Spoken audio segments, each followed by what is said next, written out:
En Angola, la vice-présidente du parti Mouvement pour la libération de l'Angola, MPLA, au pouvoir, Luísa Damião, a exhorté jeudi 17 novembre à Luanda les députés de son parti à adopter une action parlementaire urbaine et patriotique. Elle a lancé cet appel lors de l'ouverture des premières activités parlementaires de la 5e législature du MPLA, demandant aux députés la responsabilité et le respect des droits des autres députés. Luísa Damião a appelé les députés à être présents et ponctuels et à être actifs et productifs dans les débats des commissions de spécialité et dans les séances plénières.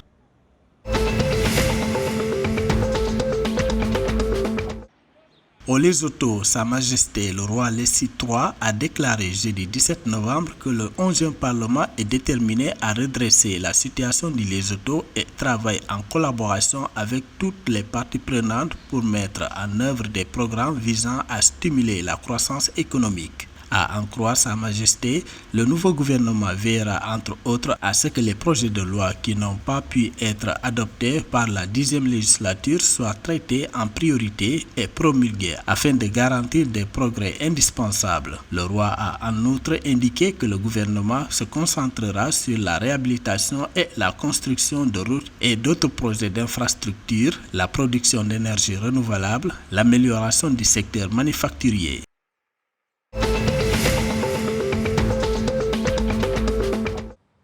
En Afrique du Sud, l'Assemblée nationale a approuvé mercredi 16 novembre le projet de loi modifiant le partage des revenus. Le projet de loi déposé par le gouvernement le 26 octobre dernier traite entre autres des changements d'horaire, allocation des collectivités locales, cadres et allocations de subventions conditionnelles. Selon le Parlement, un budget d'ajustement prévoit des dépenses imprévues et inévitables. L'affectation de sommes déjà annoncées lors du dépôt du budget annuel, le déplacement de fonds entre et au sein des crédits où une fonction est transférée, l'utilisation d'économies et le report des fonds non dépensés de l'exercice précédent.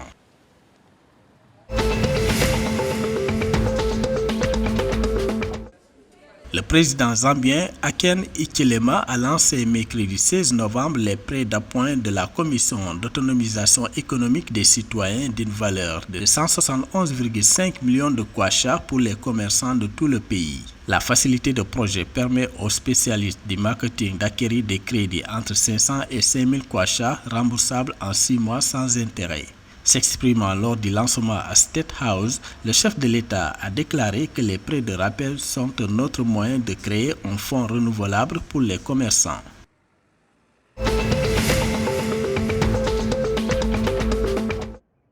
Le rapport d'audit médico-légal très attendu sur les activités financières de la Zimbabwe Football Association (ZIFA) a été rendu public jeudi 17 novembre au milieu des attentes des acteurs locaux du football. Selon les médias du pays, le rapport de 54 pages produit par les experts comptables du pays a révélé que plus de 600 000 dollars américains ne pouvaient être comptabilisés dans des transactions effectuées par le conseil d'administration. En plus de grosses sommes d'argent qui n'ont pas pu être justifiées, le rapport d'audit médico-légal a également révélé certaines transactions douteuses chez ZIFA.